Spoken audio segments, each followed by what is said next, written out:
निवेदन दिलं आहे आम्ही, तर तळोदा शहराची जी मूलभूत सुविधा आहे त्याच्या एकदम दुर्गम अवस्था झाली.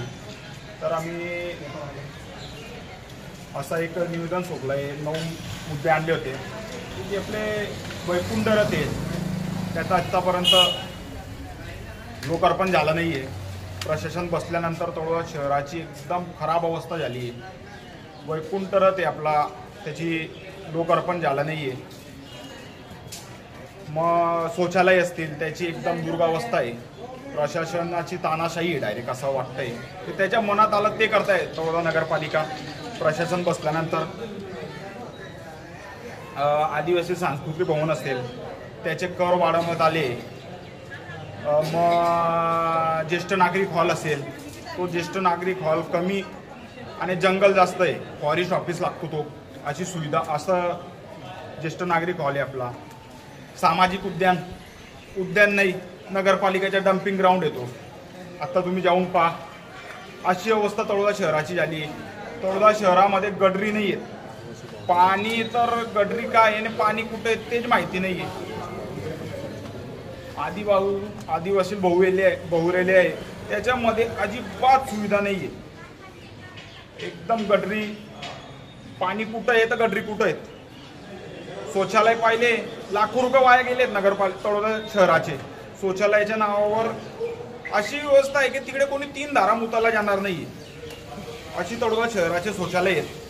आता वैकुंठ रथ मध्ये नगरपालिकेने असा विचार केला आहे की पूर्ण नगरपालिकेचे आम्ही याला घेऊन जाऊ अमरधामला, असं विषय.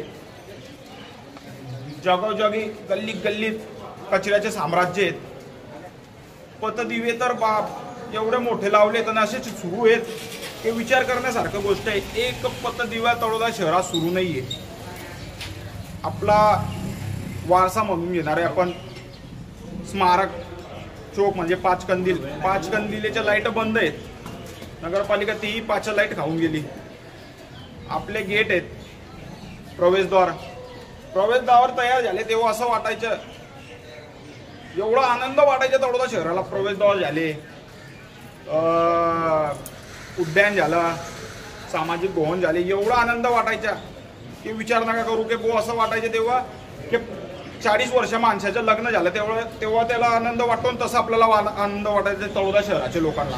आणि आज अवस्था तुम्ही पाहून घ्या, एवढी खराब अवस्था आहे की तुम्ही विचार नाही करू शकत. प्रवेशद्वारांचे लाईट बंद आहेत, भगवान बिरसा मुंडा स्मारकाचे वरचे लाईट बंद आहेत. टोटल विषय म्हणजे तेवढंही मूलभूत सुविधा आहेत ते सर्व बंद आहेत. जे लोक तळोदा शहराची साफसफाई करतात ते लोकांचे एरिया पाहणार तुम्ही तर विचार नाही करू शकत. जे लोक कचऱ्यामध्ये राहत आहेत, जे लोक कचरा साफ करतात ते लोक बिचारे कचऱ्यामध्ये राहत आहेत. असा एक आपण तळोदा शहरात स्मारक चौकात बोर्ड लावला आहे. प्रशासनाला निवेदन दिलंय, प्रशासनाने आपल्याला आश्वासन दिलंय की आम्ही करू लवकर. तर पाहतो नाही केलं प्रशासनाने तर लवकरच आंदोलन करणार आहेत. मोर्चा काढून तळोदा शहराचे सगळे लोक मोर्चा काढून एक आपण करू काहीतरी याच्यावर. आता सीओनी दिलंय, पाहतो. जय श्रीराम.